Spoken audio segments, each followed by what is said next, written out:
Class 12 military study 374 का नया syllabus आ गया है।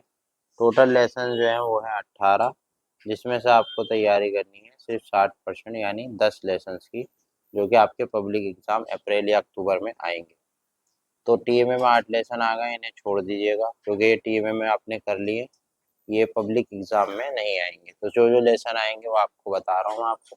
लेसन नंबर 1, 6, 7, 9, 10, 11 और 12, 15, 17, 18 ये आएंगे, इनकी तैयारी कीजिएगा। और बाकी जो लेसन है वो पब्लिक एग्जाम में नहीं आ रहा है, पब्लिक एग्जाम में नहीं आ रहा है, उनको छोड़ दीजिएगा।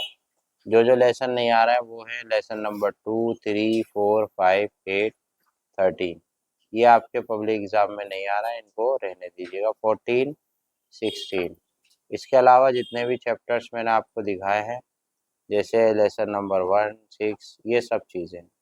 और जो इम्पोर्टेंट क्वेश्चन है, नोट्स हैं, ऑनलाइन क्लासेज हैं, उसके लिए आप हमसे पीडीएफ फॉर्म में चाहिए तो रब्ता कर सकते हैं, दिए गए। Thanks for watching.